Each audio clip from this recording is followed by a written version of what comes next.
हरे कृष्णा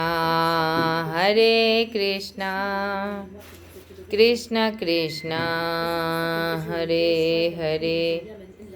भगवान कृष्ण कितने क्या कहें, भगवान के बारे में तो कह कह के आदमी थक जाए पर उसका कोई अंत नहीं है। भगवान कृष्ण कितने सही इंसान थे। उन्होंने स्त्रियों को समझा, महत्व दिया और फायदा उठाया। ये सिर्फ भगवान कृष्ण ही समझ सके। पता है, कभी कभी पता चलता है कुछ कुछ बात तो इतना आश्चर्य होता है। आज जब दुनिया बहुत साल बीत चुकी है, कितने हजारों करोड़ों साल संसार का हो चुका है, फिर भी मनुष्य में इतनी उन्नति नहीं हो सकी कि वो एक दूसरे को समझ सकें और ये समझ सकें कि भाई कुछ भी हमेशा नहीं, मैं ही हमेशा नहीं रहूँगा तो बात न, और चीज़ का तो छोड़ो, जो ये शरीर है, जो ये मैं है, वो मैं ही ख़त्म हो जाएगा, वो नहीं रहेगा। जिसके लिए इतना मार काट जो भी कर रहे हैं वो मैं नहीं रहने वाला है, वो भी 50 60 70 साल तक, उसके बाद जय जय सिया राम। आज भी कई ऐसे देश, बड़े बड़े देश हैं, बहुत बड़े बड़े देश हैं, जहाँ औरतों को बोलने नहीं दिया जाता है, चलने नहीं दिया जाता है, सांस नहीं लेने दिया जाता है। और अगर कोई गलती से थोड़ा सा नासमझी में या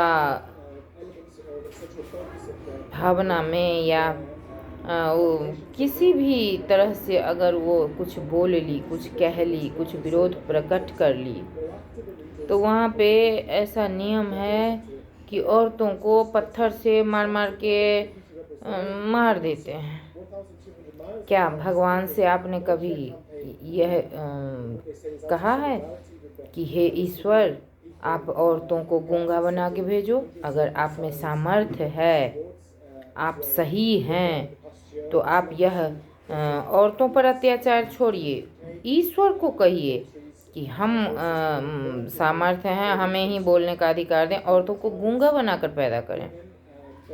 अगर आप में सामर्थ्य है तो भगवान ने जिसको जैसा बनाया उसको वैसा जीने दो, और नहीं तो भगवान की आप में सामर्थ्य है तो आप भगवान पे कहो कि आप हमें 2 हाथ 2 पैर 2 सब कुछ दीजिए, पर औरतों को गूंगा बहरा और अंधा बना दीजिए, ताकि उसे पता ही न चले कि दुनिया में कहाँ क्या हो रहा है। उसकी बुद्धि नहीं दीजिए, उसको दिमाग भी नहीं दीजिए, ताकि वो सोचे ही नहीं। सोचेगी नहीं तो बोलेगी नहीं, बोलेगी नहीं तो आपको खुशी होगी कि मैं बोल रहा हूँ, वो नहीं बोल रही है। ऐसे ऐसे अभी भी इंसान महान हैं, जो दूसरा क्यों सोच रहा है उसको सोचना नहीं चाहिए। भाई भगवान दिमाग दिए हैं, कैसे नहीं सोचेगा आदमी है? उसको भगवान दिमाग दिए हैं, इसमें भगवान की गलती है? उसकी क्या गलती है? भगवान उसको शरीर दिए हैं, उसको झाँप लो। भाई भगवान दिए हैं, भगवान को कहो ना कि उसको लकड़ी जैसे, तख्ता जैसे पैदा करो, एक सीधा सिलेंडर जैसे, ताकि वो कुछ नहीं उसका लोग देख सके। भगवान से ये सब याचना करो। वो क्या करे? उसको जो आँख है तो है, शरीर है तो है। आप भगवान के पास जाइए अगर आप में सामर्थ्य है तो, और नहीं तो अपने को सामर्थ्यहीन समझकर दबे कुचले डरे रहिए। किसी और को डराइए मत। जो दूसरे को डराते हैं वो कायर इंसान होते हैं। उन्हें भय रहता है जो कहीं ये हमारा सब कुछ छीन न ले, और उस डर को छुपाने के लिए उसको प्रताड़ित करते रहते हैं। ऐ तुम देखो नहीं, आँख मूंद लो, ऐ तुम बोलो नहीं, चुप रहो, गूंगी बनी रहो। क्योंकि उनको डर है कि इसने अगर बोल लिया तो मेरी जो बुद्धि है वो झूठी हो जाएगी, मैं वो हो जाऊंगा, हीन भावना इसलिए आज भी ऐसे ऐसे लोग हैं, ऐसा ऐसा देश है, ऐसा ऐसा जगह है जहाँ स्त्रियों पर इतना अत्याचार हो रहा है।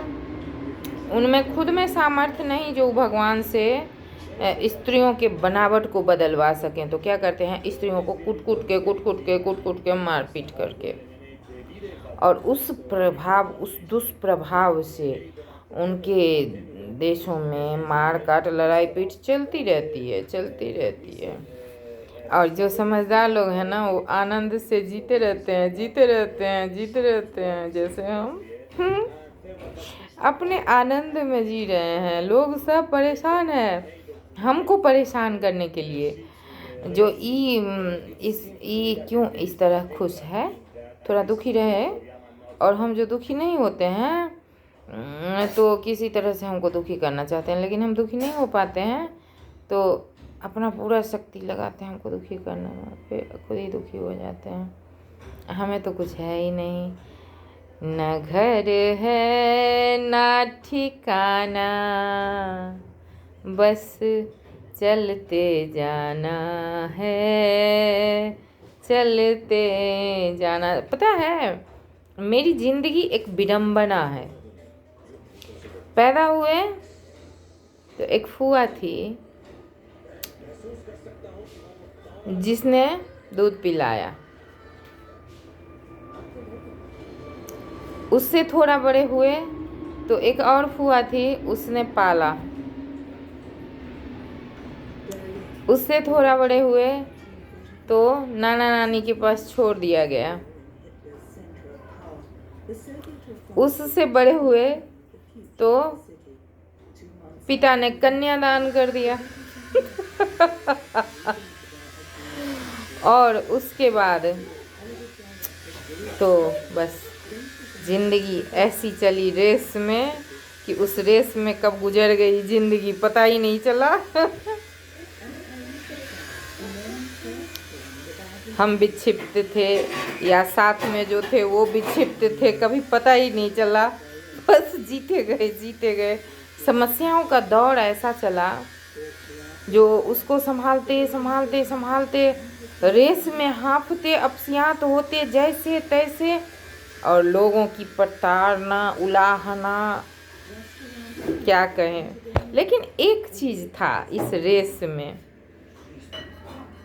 कहीं हारे नहीं, और भगवान ने तो बस ऐसी जगह से निकाला है कि अब जब सोचते हैं कि अगर भगवान ने नहीं निकाला होता तो क्या होता, तब क्या करते, तब भी भगवान ही करते, जो होता सो होता। ऐसी जगह, उफ, सही में जब आप बहुत अनुभवहीन होते हैं, बहुत सीधे सपाट निश्चल और जिद्दी होते हैं, तो भगवान ही सिखाते हैं और भगवान ही समस्या देते हैं ताकि कुछ समझ में आ सके। कैसे शुक्रिया करूं इस ईश्वर का जिसने हम जैसे अपना कुछ कभी सोचा ही नहीं कि हम हैं, हमारा होना चाहिए, कभी नहीं सोचा। बस दूसरों का सोचते रहे, दूसरों का करते रहे। भगवान ने इतनी सारी समस्याएं दी जो अब तो कम से कम अपने बारे में सोच, ऐसा उलझा दिए भगवान उन समस्याओं में जो कभी अपने बारे में सोचने का मौका ही नहीं मिला। खैर जो भी है सही है, भगवान ने जो किया सही किया।